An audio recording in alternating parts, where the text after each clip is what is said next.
खुशियाँ पाते हैं। सुनते ही जिनका नाम असुर और खल घबराते हैं, माँ से थर्राते हैं। जिनकी कृपा से दुख विपदा संकट मिट जाते हैं, भक्त जन खुशियाँ पाते हैं।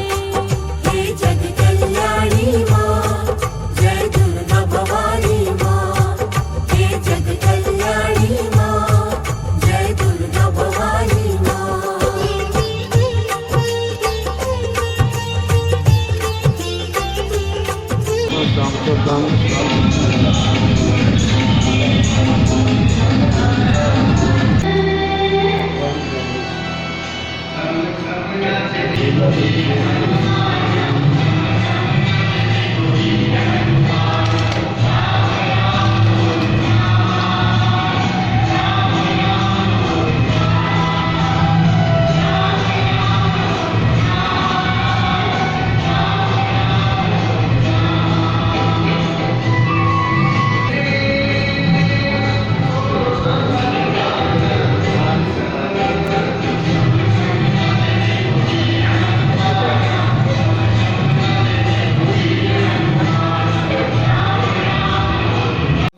पवित्रो वा सर्वावस्थांगतोऽपि वा यः स्मरेत् पुण्डरीकाख्यं स्वभाव्याभ्यन्तरा शुचिः। ॐ केशवाय नमः, ॐ माधवाय नमः, ॐ नारायणाय नमः। प्रभोमयानि पुष्पाणि गृहाण परमेश्वर।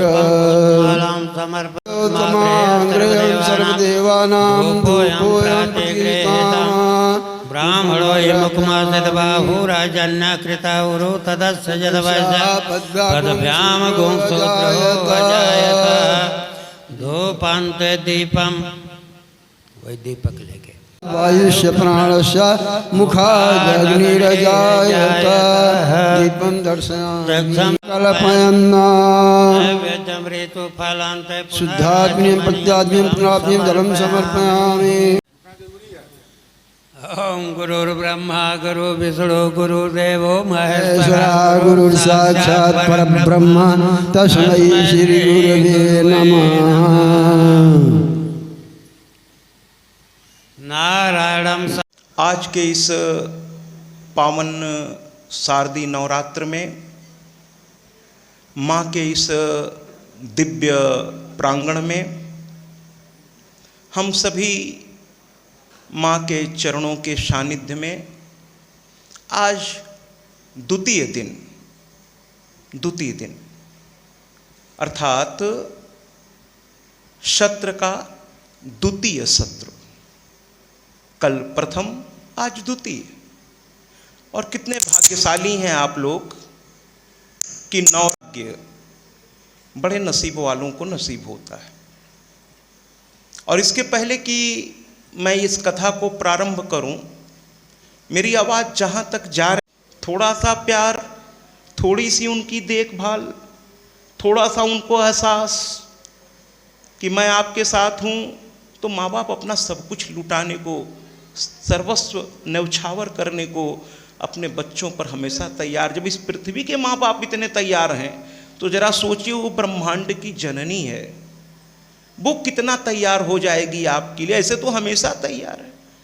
उसको आपके पूजा की, आपकी अर्चना की, आपके प्रणाम की उसको कोई आवश्यकता नहीं है। माँ बाप को कोई आवश्यकता नहीं कि उसकी संतान आकर उसको प्रणाम करे, कोई माँ बाप नहीं चाहता। ये आपका कर्तव्य है। अगर आप चाहते हैं कि इस धरा के माँ बाप को, क्योंकि उस धरा के भगवान को देखने के लिए तो बहुत साधना करनी पड़ेगी।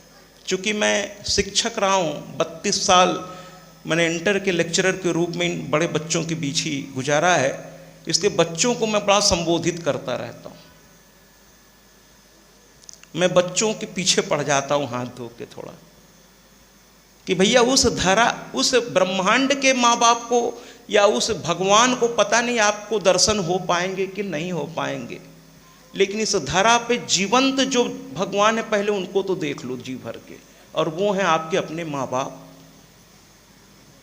मैं तो कहता हूं कि गुरु पूर्णिमा के दिन, शिक्षक दिवस के दिन, अगर सबसे पहले गुरु के रूप में किसी को प्रणाम करना चाहिए महाराज, तो मैं तो कहता हूं अपनी मां को प्रणाम करिए। देखिए, अभी प्रणाम की प्रक्रिया मैंने पूरी भी नहीं की, लेकिन ये बात मैं इसलिए कह रहा हूं क्योंकि प्रणाम करने से पहले प्रणाम पहले किया किसको जाता है ये भी तो पता होना चाहिए। तो गुरु पूर्णिमा के दिन ऐसे तो रोज करिए महाराज। फिर मैं रामचरितमानस की ओर थोड़ा भागूंगा। देवी भागवत जबकि मेरा विषय है, मेरा विषय रामचरितमानस नहीं है, लेकिन मैं थोड़ा सा रामचरितमानस की ओर थोड़ा भागता हूं रह रह के कि बाबा तुलसी क्या लिखते हैं। प्रात होत, यानी सुबह होते ही हमारे रघुवर क्या करते थे, सबसे पहले वो अपने माता पिता के चरण जाके छूते थे, उसके बाद भगवान को प्रणाम करते थे। अगर रामचरितमानस का मतलब क्या है, उस पुस्तक के नाम का मतलब बाबा तुलसी का एक एक शब्द समझने योग्य है। कल भी मैंने निवेदन किया था कि रामचरितमानस हम लोग बोलते तो हैं, इसका मतलब क्या है कि राम के चरित्र को मानस यानी अपने मन में, अपने आचरण में, अपने व्यवहार में उतारने का नाम ही रामचरित्र मानस का मतलब यही है। और एक बात यहाँ पर और स्पष्ट कर दूं, ऐसे आप सभी आदरणीय हैं, आप सभी जानकार हैं, आप सभी, मैंने कल भी कहा था कि मैं आपको प्रणाम करता हूँ, आप सभी हमसे विद्वान हैं कि रामायण की रचना तुलसी बाबा ने नहीं की है। तुलसी बाबा ने रामचरितमानस की रचना की है। रामायण की रचना महर्षि वाल्मीकि ने की है। और एक चुपके से आपको बात बता दूं महाराज कि जब वाल्मीकि जी ने लिखा तो लिखने के बाद सीता को बुलाया और कहा, पुत्री तुम्हारे जीवन के सारे इसको मैंने लिख दिया है, ये बहुत जल्दी जनमानस में आ जाएगा। और आपको शायद पता है कि नहीं पता है, उन्होंने उसका नाम रामायण नहीं रखा था महाराज। वाल्मीकि जी ने इसका नाम रामायण रखा ही नहीं था, उन्होंने इसका नाम रखा था सीतायण।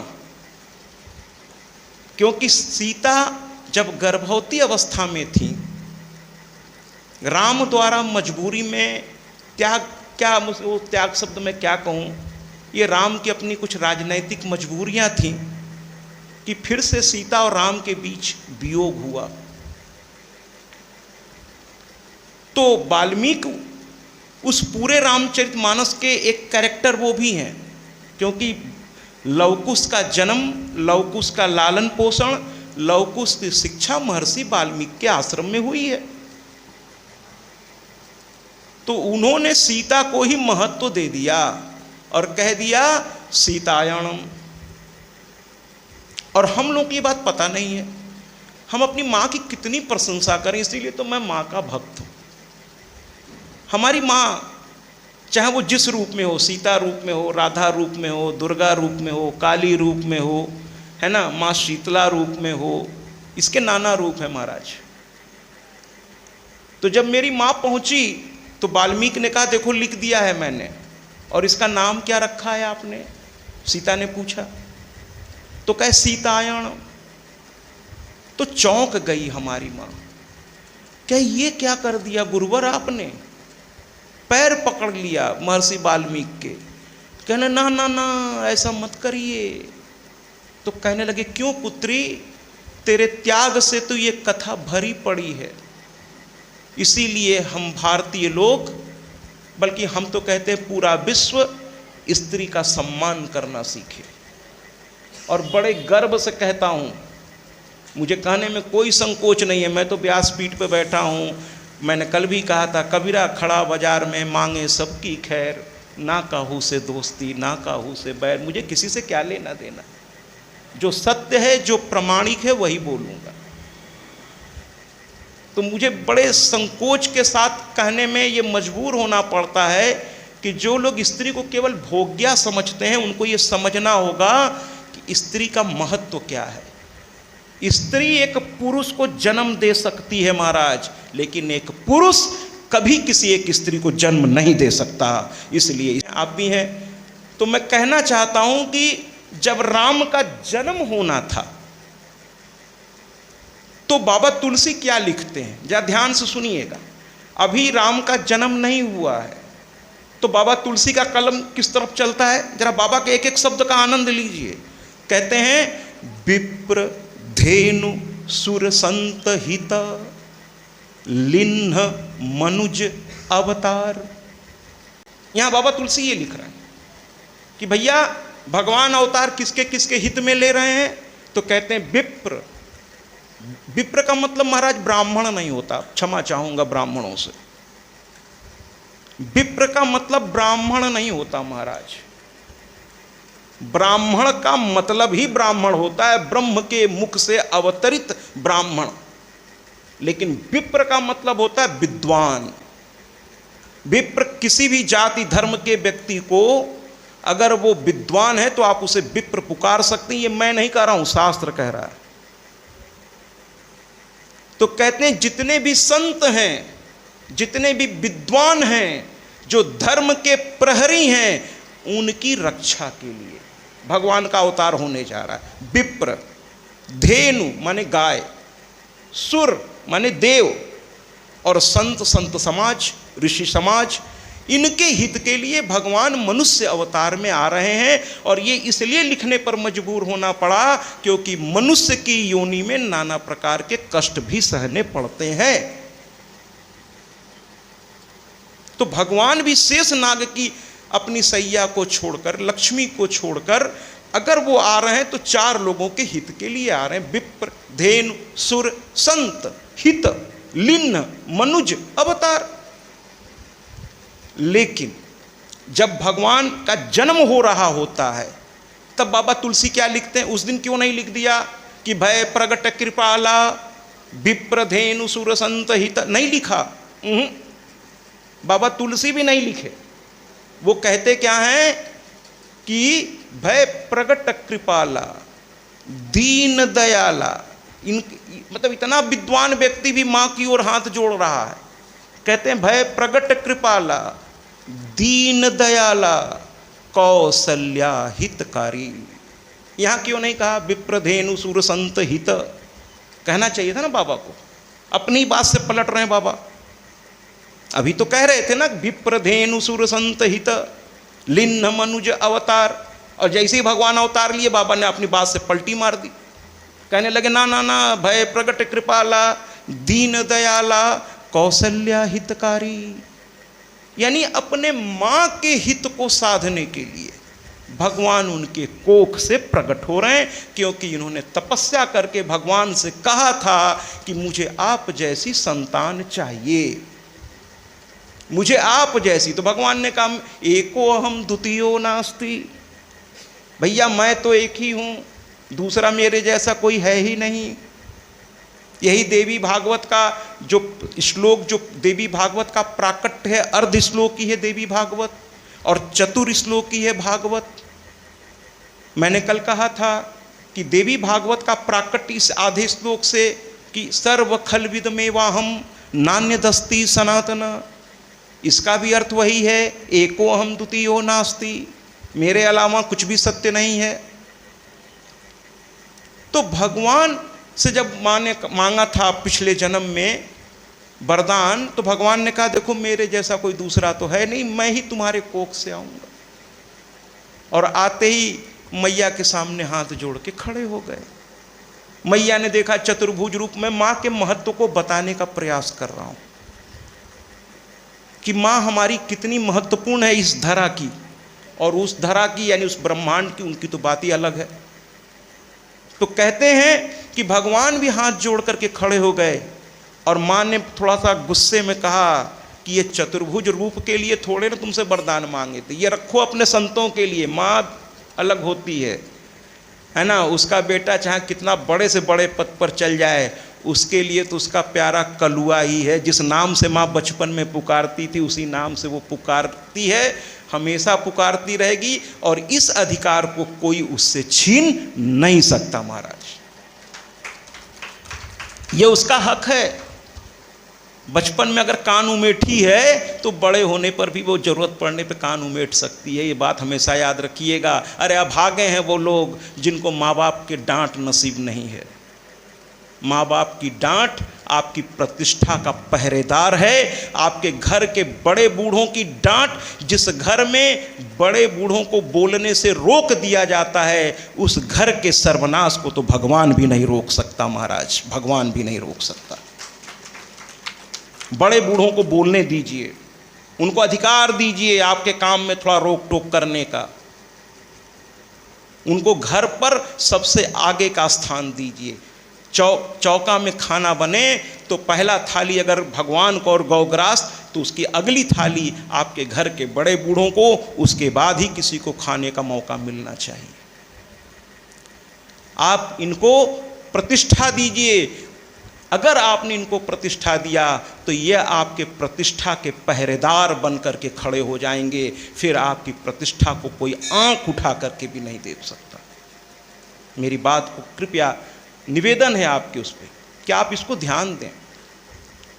तो मेरी माँ सीतायण कही कि ना ना ना, सीतायण नहीं। और इधर कौशल्या ने क्या कहा था, भगवान से कहा ये चतुर्भुज रूप छोड़ दीजिए। भगवान कहे फिर माँ क्या करूं, तो कहे की जय शिशुलीला। बाबा तुलसी की लाइन है, की जय शिशुलीला अति प्रियशीला, यह सुख परम अनूपा। माने का गोद में आओ, ये क्या चतुर्भुज रूप ही संतों के लिए रखो। हम तो माँ बनने के लिए, देखिए माँ को ये अधिकार है जो कृष्णा को छड़ी लेके दौड़ा लेती थी। तूने माखन खायो, तो कहते थे मैया मोरी मैं नहीं माखन खायो। फिर छड़ी दिखाया माँ ने। जब भगवान नहीं बचे तो हम आप क्या चीज़ है महाराज। माँ डांटे तो सर झुका के आनंद लीजिए और कहिए गलती हो गई, दोबारा नहीं होगा। माँ को पलट के जवाब मत दीजिए। जब भगवान नहीं दे पाए तो हम आप क्या चीज़ हैं।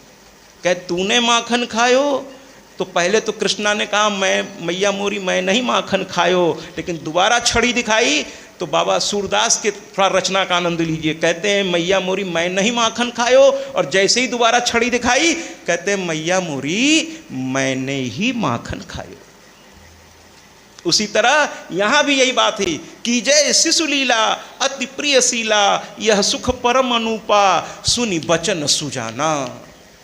भगवान ने जैसे ही माँ की इस आदेश को सुना, सुनी बचन सुजाना, रोदन ठाना, होई बालक सुर भूपा। चतुर्भुज रूप त्याग करके गोद में उनके आ गए बालक रूप में, और छोटे बच्चों की तरह रोना शुरू कर दिया। माँ उसे चुप कराने में लग गई और भूल गई ये सच्चिदानंद हैं। उसे तो बस ये लगा मेरा लल्ला आ गया, मेरा लल्ला आ गया। आइए ना, कल की कथा में प्रवेश करने से पहले प्रणाम करते हैं माँ सीता को भी कि उन्होंने सीतायण शब्द हटा। मेरे रहते मेरे पति का अनादर हो ही नहीं सकता। वो कहते हैं ना महाराज, हमारे हिंदुस्तान की नारियों पर हमें गर्व है। वो कहती हैं भला है बुरा है जैसा भी है, मेरा पति मेरा देवता है, मेरा पति मेरा देवता है। ये हमारी हिंदुस्तान की नारियों की शोभा है। तो कहने का तात्पर्य ये है कि उन्होंने कहा सीतायण नहीं, इसका नाम होगा रामायण, मेरे राम के नाम पर होगा। आइए हम लोग जरा माँ को प्रणाम करें। सब लोग हाथ जोड़िए, मैं प्रणाम करूँगा, आप भी मन ही मन प्रणाम करते चलिए। फिर इस कथा में आगे बढ़ते हैं। ओम श्री हरि, ओम श्री गणेशाय नमः, ओम जय माता की, जय माता की, जय माता की, जय माता की, जय माता की, जय माता की। आइए, कल जहाँ पर कथा छूटी थी देवी भागवत, हम वहीं से प्रारंभ करते हैं। शुंभ और निशुंभ मारे गए। अब जरा एक नोटेबल बात है माताओं, मैं आपसे थोड़ा ये कहना चाहता हूँ कि कुछ माताओं को गर्भावस्था के दौरान या आमतौर पर ऐसे भी कुछ माताओं को सोंधी चीज़ खाने की इच्छा होने लगती है, सोंधी चीज़। और जाने अनजाने में कुछ लोग मिट्टी खाने की, कुछ लोगों को, बच्चों को भी आदत पड़ जाती है। और मिट्टी साइंटिफिक उसका कारण ये है कि उसमें बहुत सारे जर्म्स हैं, उसको नहीं खाना चाहिए। लेकिन आध्यात्मिक कारण क्या है, ये देवी भागवत में लिखा हुआ है कि जब मधु और कैटभ को मार दिया गया तो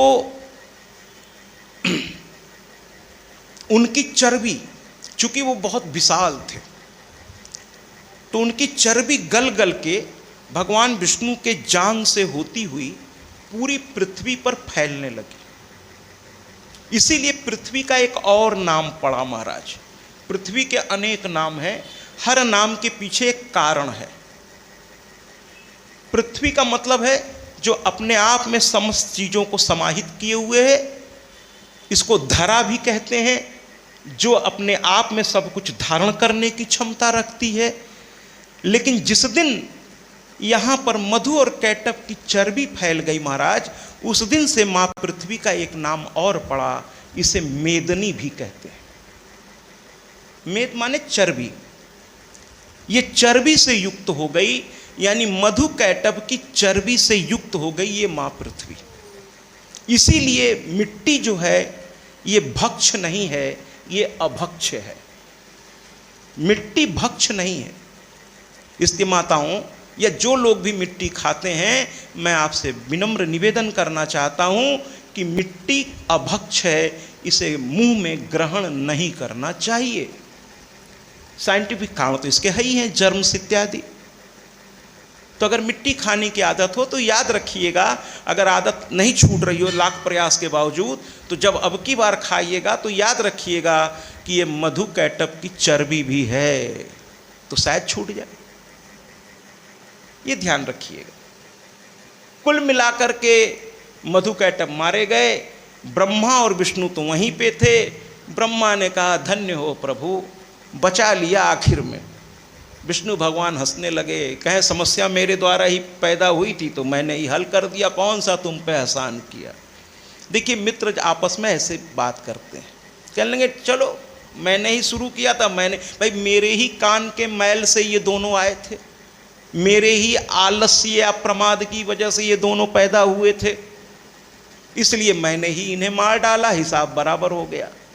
यानी कहने का मतलब ये है कि जो समस्या आपके द्वारा उत्पन्न हो उसे समाधान करने की जिम्मेदारी भी आप ही की बनती है।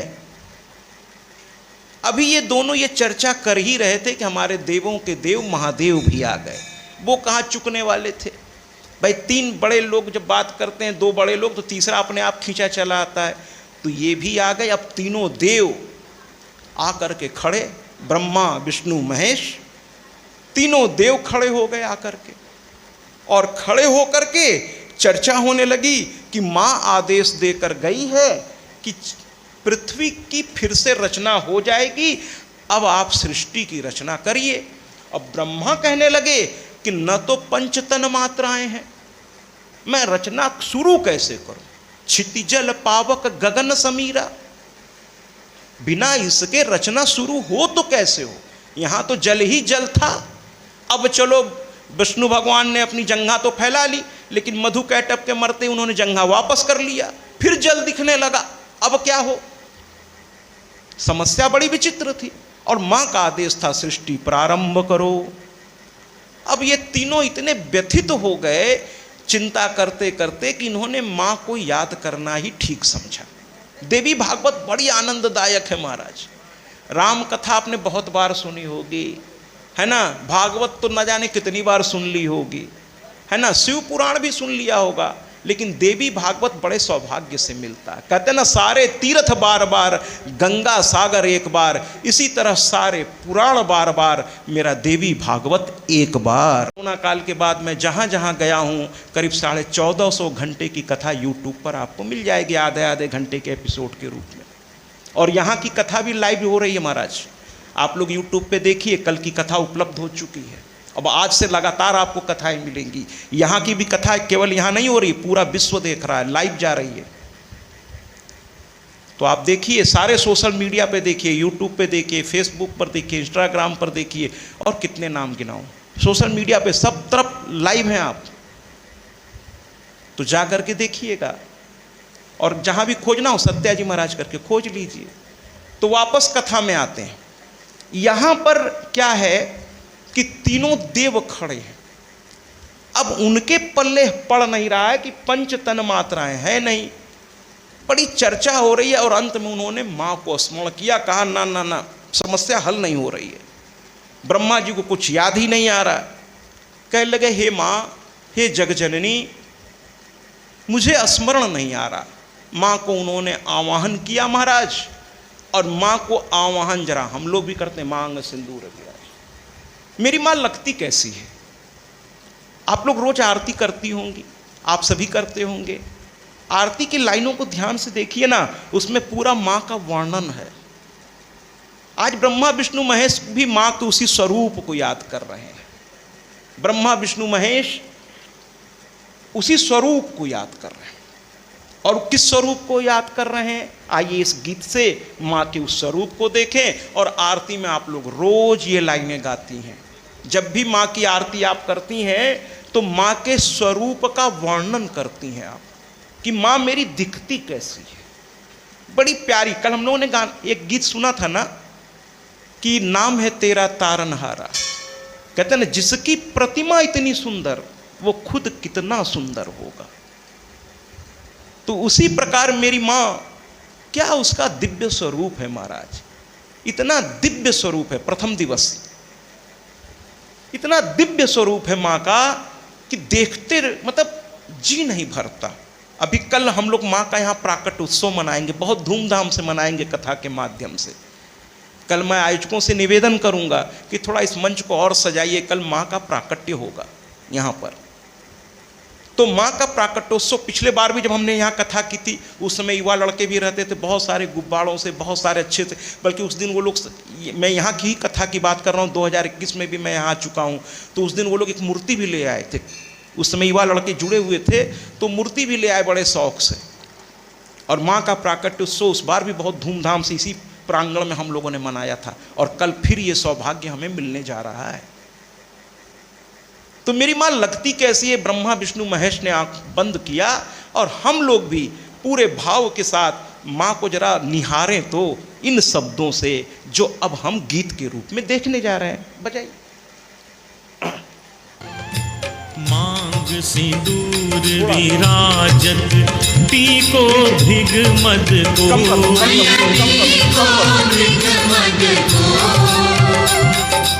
उज्ज्वल से दो नैना, उज्ज्वल से दो नैना, चंद्र बदनी। बजाइए ना। ओम जय अम्बे गौरी। मांग सिंदूर विराजत, कनक समान कलेवर, रक्तांबर राजे। माँ रक्त वस्त्र पहनती है, रक्त पुष्प गले में गलमाला, लाल माला, पुष्प जलमाला, कंठन पर साजे।